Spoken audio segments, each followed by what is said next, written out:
Moi, c'est Niska. Je viens d'Evry, dans l'Essonne, et chez moi, la musique a toujours été présente. Mon père était dans la musique congolaise, donc j'ai grandi avec ces sonorités-là.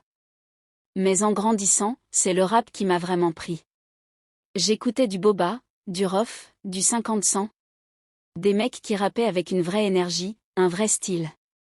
Au début, je rappais juste pour le délire, avec des potes du quartier. On posait sur des instrus, on enregistrait des petits sons sans trop se prendre la tête. Mais quand j'ai vu que mes vrais styles commençaient à tourner sur les réseaux, j'ai compris qu'il y avait peut-être quelque chose à faire. C'est là que j'ai commencé à prendre ça au sérieux. Le premier gros tournant pour moi, c'était Matuidi Charo. Ce son, c'était une dinguerie. Un délire énergique, un flow à part, une gestuelle que personne n'avait. Ça a pris direct. Les gens ont capté mon univers, un mélange de rap et d'ambiance, quelque chose de lourd mais toujours avec du style. Après ça, j'ai enchaîné avec mon premier album, Zifukoro, en 2016. Dedans, j'ai ramené du sale, du kickage, des bangers, et ça a marché fort. Mais ce qui m'a vraiment mis dans une autre dimension, c'est Commando en 2017. Cet album, c'était une claque.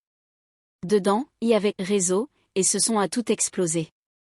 Numéro 1 partout, des millions de streams, des stades qui chantent le refrain. C'est là que j'ai compris que j'étais plus qu'un rappeur, que j'étais devenu un phénomène. Après ça, j'ai continué à envoyer du lourd, Monsieur Sale, puis Le Monde est méchant. À chaque fois, j'essaie d'amener quelque chose de nouveau, de surprendre les gens, de garder cette énergie qui fait ma force. J'ai bossé avec des artistes comme Boba, Nino, Gazo, SCH. Mais toujours en restant fidèle à mon style, à mon délire. Aujourd'hui, je suis toujours en mission. Je veux continuer à faire bouger les têtes, à ambiancer les gens, mais aussi à montrer que le rap, c'est une histoire de longévité. Mon objectif, c'est de marquer le game sur la durée, de laisser une trace.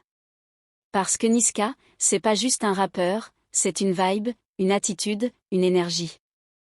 Et ça bougera jamais.